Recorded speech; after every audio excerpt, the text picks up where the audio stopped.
जय सिया राम। कैसे हैं आप सब? एक बार फिर से स्वागत है आपका अपने चैनल सिया राम में। बैसाख मास की कृष्ण पक्ष की चतुर्थी को संकटी गणेश चतुर्थी कहा जाता है।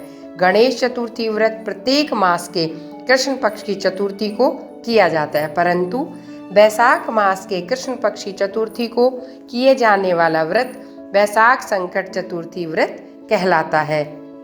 भविष्य पुराण में कहा गया है कि जब मन संकटों से घिरा हो और गणेश चतुर्थी का व्रत करें, इस व्रत से समस्त कष्ट दूर हो जाते हैं। धर्म, अर्थ, मोक्ष, विद्या, धन व आरोग्य की प्राप्ति होती है। भक्तों, आज मैं आपको बैसाख मास में पड़ने वाली संकटी चौथ माता की कथा सुनाऊंगी। आइए सुनते हैं कथा। एक नगर में एक बूढ़ी माँ रहती थी। वह अपने बेटे की सलामती के लिए 12 महीने की चौथ का व्रत करती थी। हर चौथ को पंसारी से थोड़ा सा गुड़ और घी लाकर 4 लड्डू बनाती, एक बेटे को देती, एक से पूजा करती, एक हथकार के लिए निकालती और एक चांद उगने पर खुद खा लेती थी। एक बार उसका बेटा ताई से मिलने गया। ताई ने बैसाखी चौथ का व्रत रखा था। ताई से पूछा, माँ तो 12 चौथ करती है। ताई बोली, तेरी माँ तेरी कमाई से तर माल खाने के लिए 12 चौथ करती है। तू परदेश जाए तो वह एक भी चौथ नहीं करेगी। लड़के को लगा ताई सच कह रही है। घर आकर माँ से कहा, माँ मैं परदेश जा रहा हूँ, यहाँ तू मेरी कमाई खाने पीने में उड़ा देगी। माँ ने समझाकर रोकना चाहा पर बेटा नहीं माना। माँ ने उसे साथ ले जाने के लिए चौथ माता के आंखें दिए और कहा, मुसीबत में ये आंखें तेरी मदद करेंगे। वह आंखें लेकर रवाना हो गया। घूमते हुए एक नगर में पहुंचा।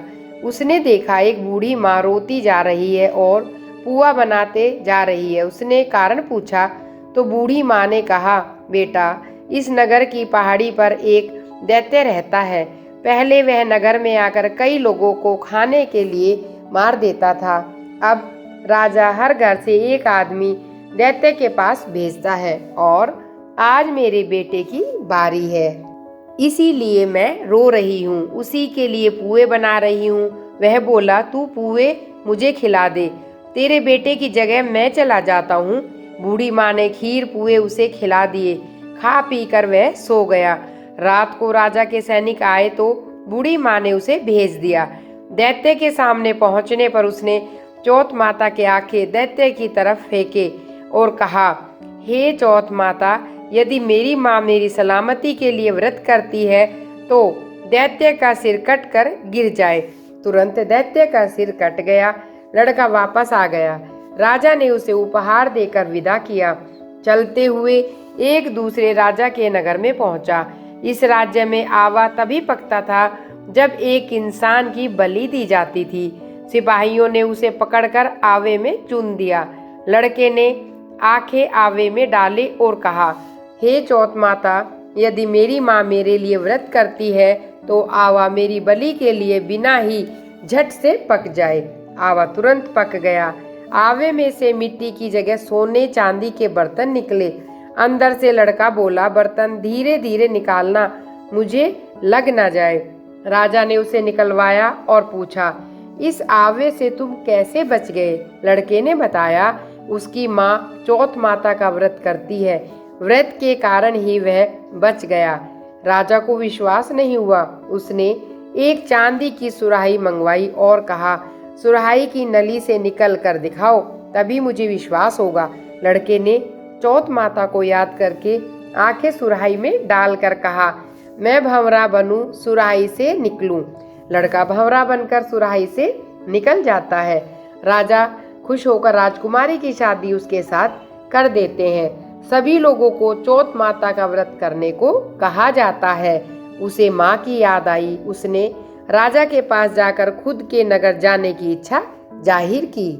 राजा ने रथ, घोड़े, हाथी और खूब सारा दान दहेज देकर उसे विदा किया। चौथ के दिन अपने नगर पहुंचा। वह अकेला पंसारी के यहाँ माँ का इंतजार करने लगा। सोचा, चौथ तो माँ यहाँ जरूर आएगी। थोड़ी देर बाद लकड़ी टेकती हुई माँ आती दिखाई देती है। उसकी माँ की आंखों में जाले आने के कारण दिखना कम हो गया। लड़के में जानबूझकर अपना पैर लकड़ी लगा दिया। कहने लगा, बल रे भूत, काटी मेरे पैर के लगा दी। माँ ने उसे नहीं पहचाना। कहने लगी, भैया मुझे चाहे कितनी गाली निकालो पर मेरे बेटे को कुछ मत कहो। मेरा बेटा और कहीं चला गया है। बेटा माँ के चरणों में गिर पड़ा। कहा, माँ मैं तेरा ही बेटा हूँ, मुझे माफ कर दो। माँ ने उसे गले लगा लिया। नगर के लोगों ने विश्वास नहीं किया वह उसी का बेटा है। बूढ़ी माँ ने चौथ माता को याद करके कहा, हे चौथ माता, यदि मैं अपने बेटे के लिए व्रत करती हूँ तो मेरे स्तन में दूध भर जाए और उसकी धार मेरे बेटे के मुंह में गिरे।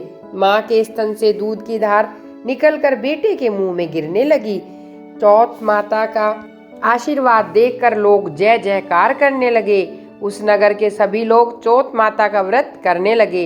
हे चौथ माता, जैसे बूढ़ी माँ और उसके बेटे की सहायता की वैसे हमारी भी करना। कहानी कहने, सुनने और हुंकारा भरने वाले पर कृपा बनाए रखना। बोलो चौथ माता की जय। तो ये थी चौथ माता की कथा। अगर आपको मेरे द्वारा सुनाई गई कथा पसंद आए तो आप मेरे चैनल को सब्सक्राइब कीजिए, लाइक कीजिए और मेरी वीडियो को अधिक से अधिक सब्सक्राइब कीजिए।